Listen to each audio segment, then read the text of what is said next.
Bueno, ya está en librerías De náufrago a pionero, la vida de Henry Burnett en Maldonado, de Juan Antonio Varese, perdón.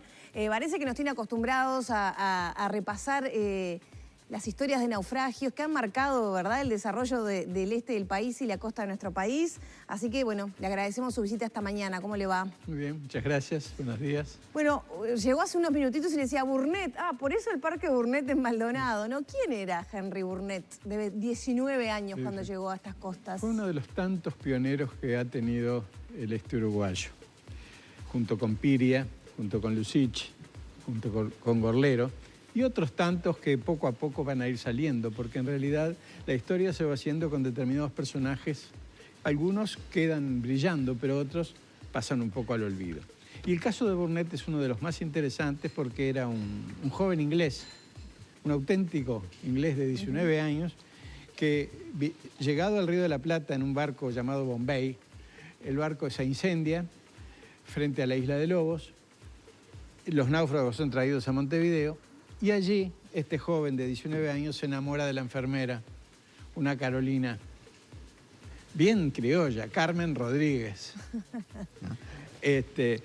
Como todo inglés de la época, de fines del siglo XIX, regresa a Inglaterra, plantea a su familia que quiere casarse con una nativa, así es como nos llamaban en Inglaterra a fines del siglo XIX a los de América. Aunque fuera criolla, era nativa. Sí, nativa. Y pide la baja en la Armada inglesa. Cumplidos esos dos requisitos, después de 3 años, porque en aquellos tiempos las cosas demoraban mucho, regresa al Uruguay y se radica definitivamente en lo que se llamaba la ciudad de los Médanos. Así se la conocía a Maldonado.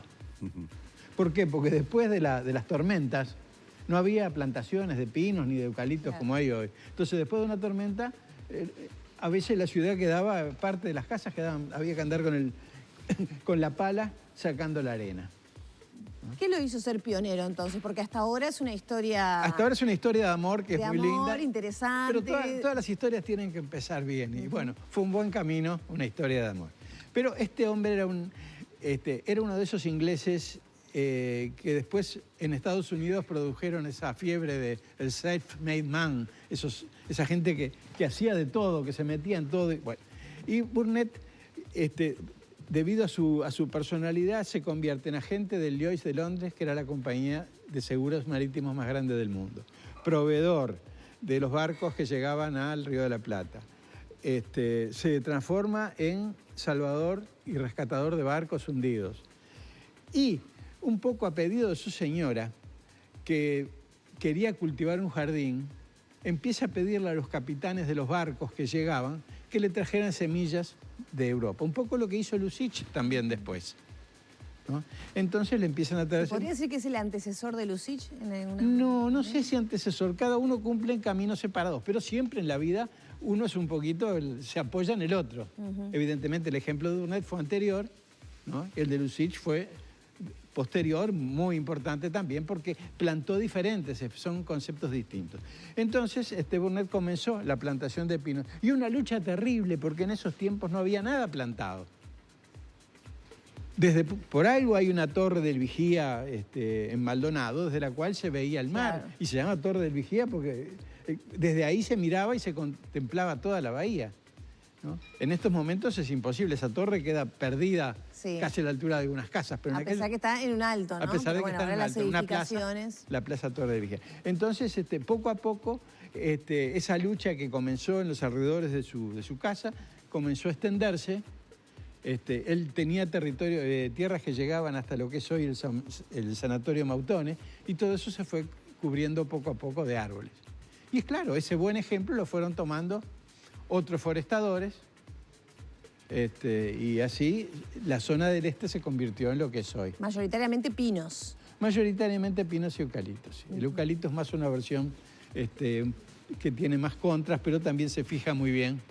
Ahora, hay fotos como que la que está en el libro, que se lo ve a Burnett en un bosque de pinos, ¿no? Sí, ahora la vamos a repasar. En un bosque de pinos, porque él iba todos los días a controlar Es la que está abajo, es la que está portada abajo, del libro sí, en la parte inferior. sí. Él le gustaba sentarse de tarde en una silla que se había hecho una especie de pequeño mirador, contemplando cómo progresaban el cultivo de sus pinos. ¿Cuál era el objetivo que tenía? ¿Solamente generar un jardín o...? Era generarla, porque en aquellos tiempos también se decía, se había producido en regiones del oeste de Europa, como las landas francesas, que los grandes médanos sobre la costa debían transformarse en zonas balnearias.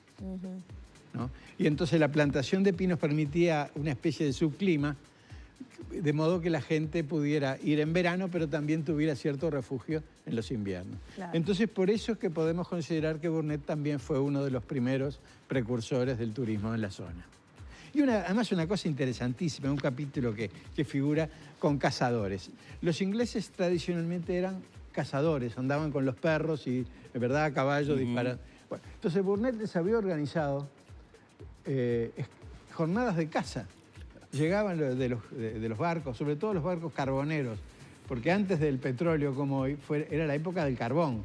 Entonces venían al Río de la Plata y a todo el mundo centenares de embarcaciones con cargas de carbón. Entonces anclaban en la bahía de Maldonado y Burnet les tenía pronta caballos, perros y un guía y carpas para llevarlos a la zona del arroyo Maldonado y también cerca de San Carlos, para cazar perdices. Entonces logré recuperar, gracias a un bisnieto de Burnet, una serie de fotos extraordinarias con... De esas sesiones de esas sesiones de caza, ¿no? Increíble. O sea que de alguna manera, Burnet, digo esto porque uno piensa en un marino con 19 años, un chiquilín, ¿no? Un chiquilín que se queda, digamos, en el lugar en donde naufraga su embarcación, pero que, por lo que usted dice, mantiene de alguna manera en sus características de personalidad la cuestión británica. Es decir, no se transforma en un lugareño, no hay una metamorfosis, sino que de alguna manera él sigue teniendo ese tipo de tradiciones muy británicas, bueno, marino también, ¿no? Con una formación seguramente como muy... un poco rígida. Y muy rígida, pero tenía esa característica. Humberto, qué interesante esa reflexión, porque hay transcrito en el libro parte del diario. Los ingleses en esa época llevaban siempre un diario privado, private journal. Llevaban un diario privado.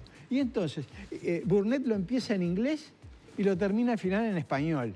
Es increíble ver cómo a lo largo de los años se va, digamos, acriollando. Claro. Sigue siendo un inglés, pero también se vuelve un nativo de alguna manera. ¿No? Dejó un buen legado de fotografías, dejó ¿no? un Era legado, aficionado a la claro, fotografía, como usted decía, que había recuperado, por ejemplo, en esos momentos de caza. Sí. También hay otras. Hay otras. En realidad el libro surge porque un bisnieto me llama, me convoca y me entrega un álbum fotográfico con centenares y centenares de fotografías. Porque Burnet además era fotógrafo aficionado y registró una cantidad de escenas del Montevideo y Maldonado de la época. ¿No? Interesante. ¿Por qué Burnet, digamos, quedó como de bajo perfil, habida cuenta de la importancia que tuvo en el desarrollo del balneario, como usted menciona? Porque no tuvo una finalidad comercial atrás, digo. Él hizo su ejemplo, colaboró con los suyos, apoyó al entorno, escribió un diario en el cual contaba las historias y las anécdotas de los vecinos, de modo que podemos saber cómo era la vida cotidiana de Maldonado en 1900, por ejemplo, un poco leyendo las páginas del diario. Hoy la vecina tal hizo tal cosa, hoy parió la vaca de la vecina tal, hoy vinieron del gobierno y trajeron tal cosa, tiene mal olor. Hoy, sí, son todas anotaciones, pero no había una finalidad, no fue un genio de los negocios, no compró grandes propiedades, ni grandes tierras, ni hizo grandes inversiones, ¿verdad? Entonces, por eso es que no tuvo ese perfil que tienen otros triunfadores. Y en la vida personal, ¿qué pasó con ese amor que en definitiva fue el que lo dejó en nuestra tierra, el que lo mantuvo en nuestra tierra? Bueno, fue toda su vida fue un matrimonio muy feliz. Muchos años. Sí, tuvo varios hijos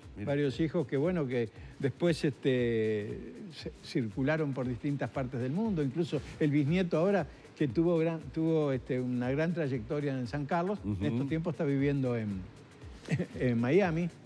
En fin, se han desperdigado por distintas partes del mundo. Pero yo traté de rescatar una historia biográfica por un lado, porque la biografía que empieza con un gran amor es muy interesante, pero también rescatar todos los documentos, no solo su diario, sino los libros que tenía.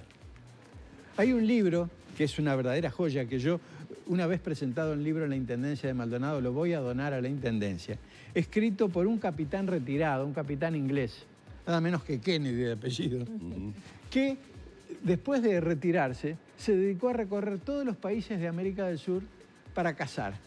Y entonces son apreciaciones de caza. En tal país se caza mejor, en Perú o en la Argentina. Y tiene unas páginas memorables de lo que era la estancia de Heber ahí en Durazno, las estancias de Colonia, de los cerros de San Juan.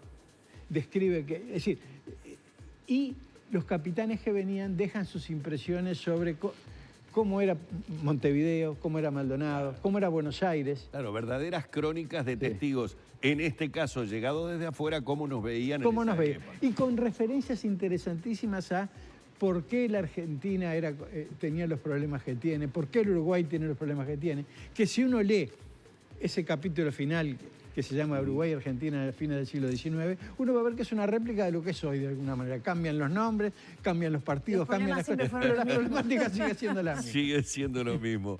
Bueno, realmente apasionante, apasionante como el diálogo que se mantiene con Juan Antonio Varese, obviamente tremendamente comprometido y enamorado, en este caso de una historia que trae a través de náufrago a pionero la vida de Henry W. Burnett en Maldonado.